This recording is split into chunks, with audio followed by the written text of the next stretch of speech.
આજે આપણે ડિસ્કસ કરીશું અમુક સ્કિન કેર ટિપ્સ કે જેનાથી આપણને જે ખરજવું એક્ઝિમા છે એ કન્ડિશનમાંથી આપણને થોડું પ્રિવેન્શન અને ઇમ્પ્રુવમેન્ટ મળે. તો સૌથી પહેલા તો આપણે અમુક ટ્રિગરિંગ ફેક્ટર કે જે ખરજવું વધારતા હોય એ આપણે આઈડેન્ટિફાઈ કરવા પડે. અમુક ઇરિટન્ટ સોપ છે, ડિટર્જન્ટ છે, ફ્રેગ્રન્સ વાળી વસ્તુઓ છે જે કે કેમિકલ યુઝ કરવાનું થતું હોય છે, એ બધી વસ્તુઓ ખરજવાવાળા દર્દીએ અવોઇડ કરવી જોઈએ, જેના કારણે શું છે કે સ્કિન ઇરિટેટ ના થાય અને ખંજવાળ ના આવે. પછી તો કે ડસ્ટ છે, પછી પેટ ડેન્ડર છે, જેમ કે આપણે પાલતુ કૂતરા કે બિલાડી કે બધું રાખ્યું હોય, ઘરમાં પેટ્સ રાખ્યા હોય, એની પણ જે કંઈ જે ડસ્ટ હોય છે ને એ પણ ઘણીવાર આપણને ઇરિટેટ ને ખંજવાળ કરાવતી હોય છે.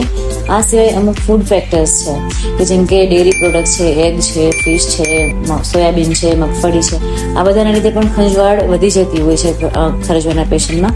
તો એ પણ આપણે આઈડેન્ટિફાઈ કરવું જોઈએ અને એને અવોઇડ કરવું જોઈએ. આજે આપણે ડિસ્કસ કરીશું અમુક સ્કિન કેર ટિપ્સ કે જેનાથી આપણને જે ખરજ